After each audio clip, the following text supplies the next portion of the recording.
I mean, we see already a lot of suffering from climate change, and we can anticipate quite a lot more with migration of climate refugees, which is already happening, with people being in the path of massive hurricanes and typhoons.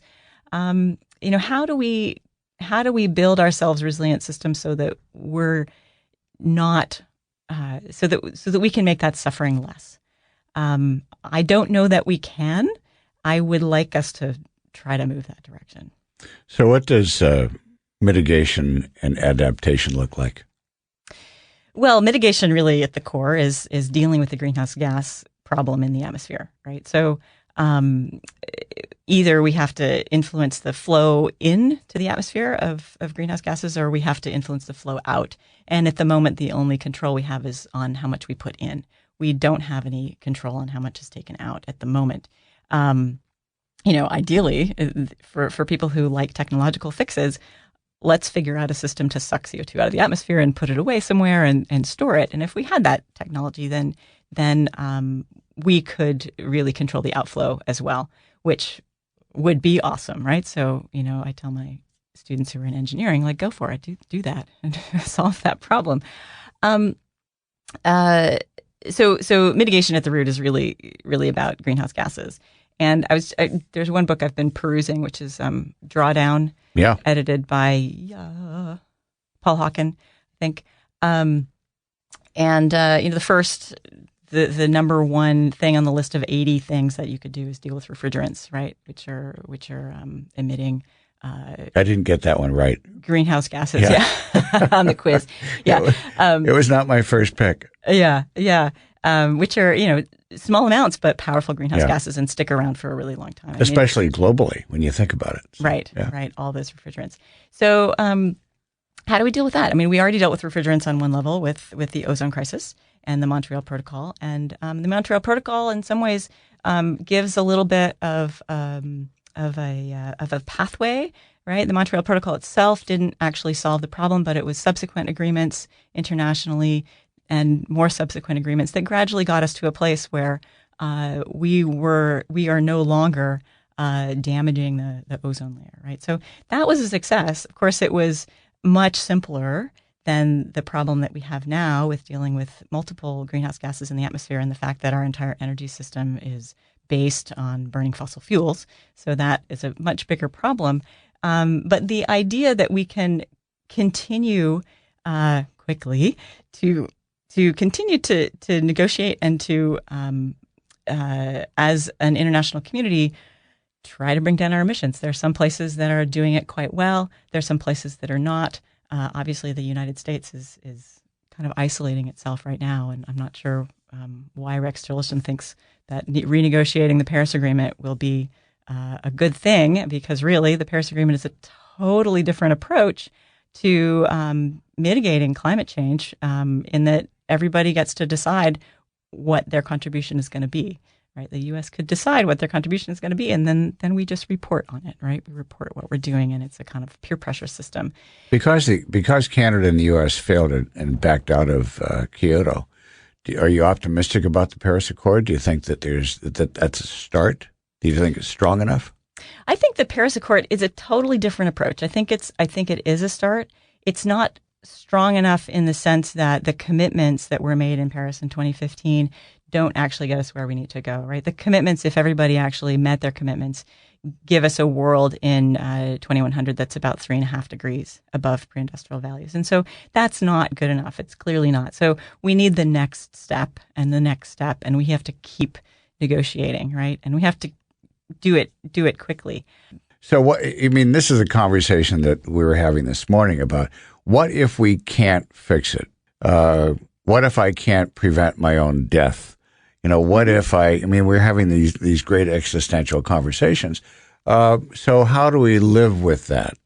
Al Gore, puts it beautifully when he says, given the choice of doing something or doing nothing, I don't want my kids to ask me why I didn't do anything. So I'm going to do all that I can to push this conversation forward and try to make a difference in the world. But what if we can't make that difference? What if we can't hit those targets, and the world continues to roll towards the sixth extinction?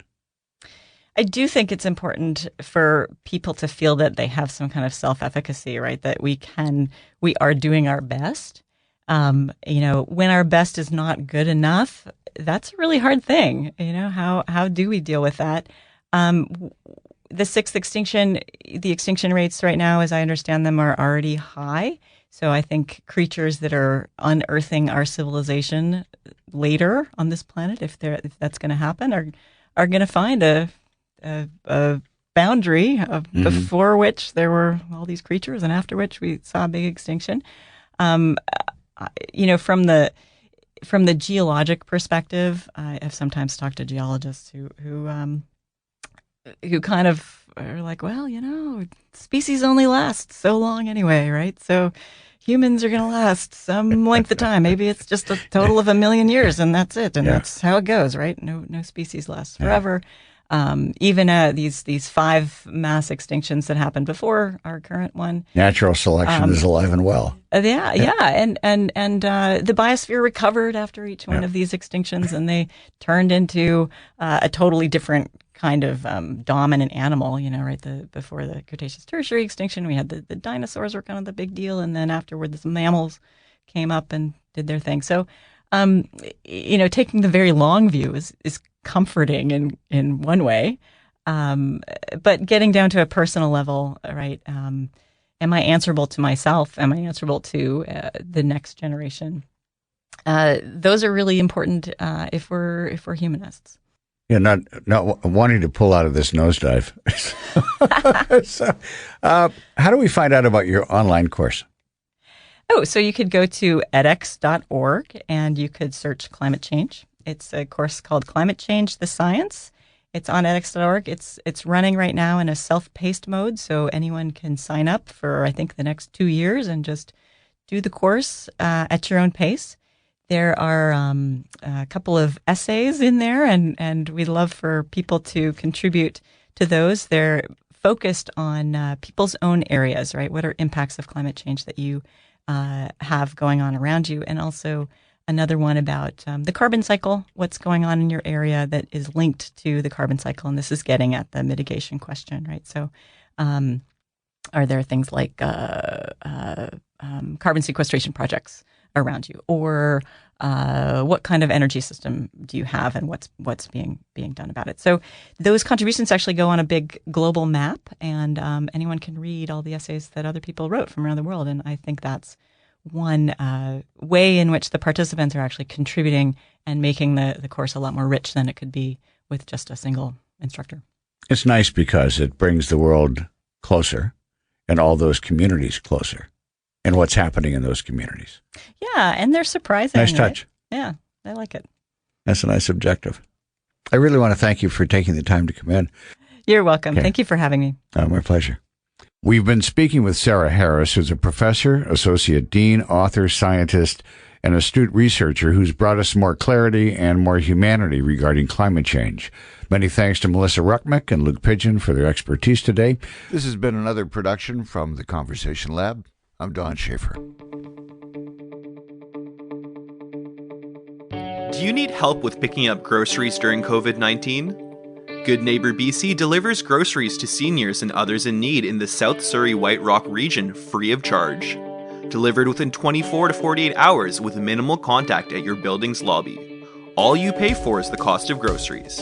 For more information, simply give us a call at our toll-free line at 1-888-201-8610, Monday to Friday from 9 to 5, or fill out our online form at goodneighborbc.com.